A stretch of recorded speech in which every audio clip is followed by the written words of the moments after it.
In today's video, we're going to talk about evaluating expressions. So this is still part of Unit 3. We're coloring green. All right, during order of operations,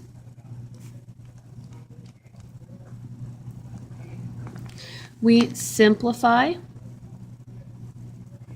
each expression because there is no substitution required. To evaluate expressions, we must replace variables with numbers in order to actually evaluate.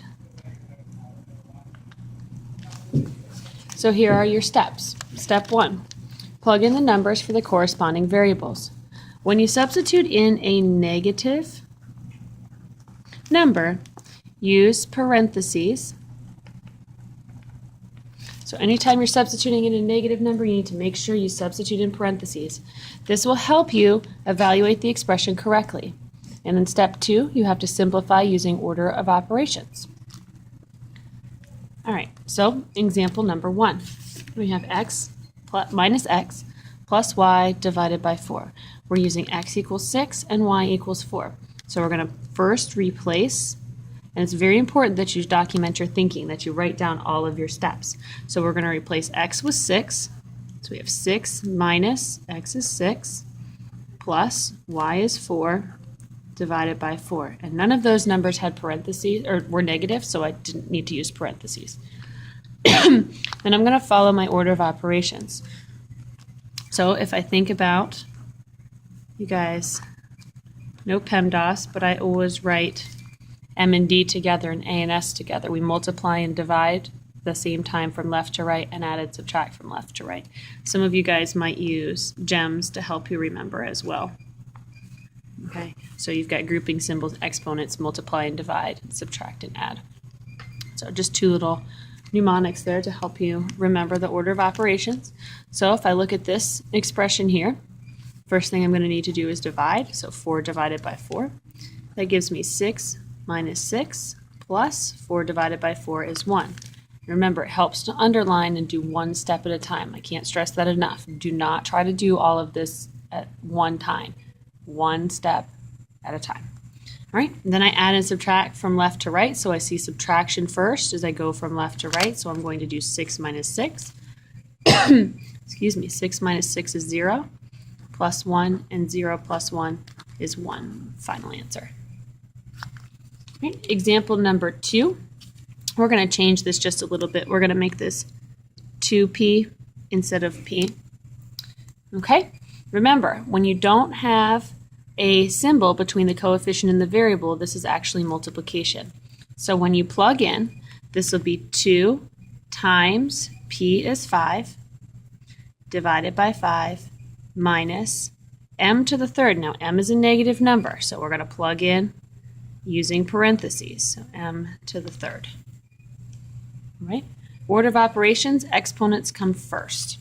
And if we remember, exponents mean repeated multiplication. So I need to think about negative 3 to the third as negative 3 times negative 3 times negative 3. And it might help you to take a second and write that off to the side.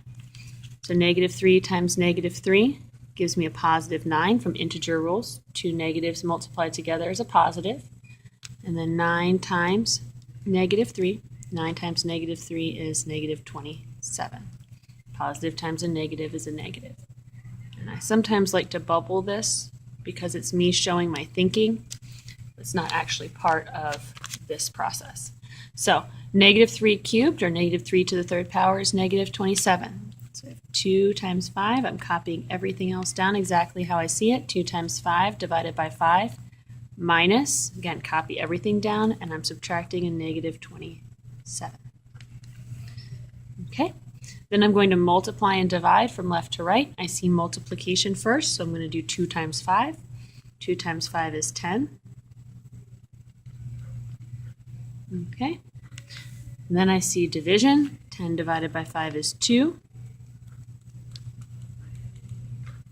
And then I have subtraction. I have a double sign here, so I can use that keep, change, opposite. So I'm going to keep the 2, I'm going to change the subtraction to addition, and I'm going to take the opposite of negative 27, which is a positive 27. 2 plus 27 gives me 29. So my final answer here for question number 2 will be 29. The thing to remember about this one, a coefficient times a variable, if you don't see that symbol, it is multiplication. So when you plug in, you want to make sure to include that multiplication sign. All right, last example, example number 3. First step is I'm going to plug in. So I'm going to kind of come over here so I have a little bit more space. I'm going to replace k with 5. So I have 5 minus, parentheses, keep them the same. K is 5 minus h is 2, all over a denominator of 2. So order of operations says I need to do everything in parentheses first, so I'm going to do the 5 minus 2, and I keep everything else the same. So this is 5 minus 2 is 3. And once I've completed everything in the parentheses, I can go ahead and drop the parentheses. I don't need those anymore. And this is going to be all over 2. All right, order of operations, the division bar counts like a grouping symbol, so I need to simplify the numerator first. 5 minus 2 gives me 2. And then I have division. That's again a division bar, so 2 divided by 2 is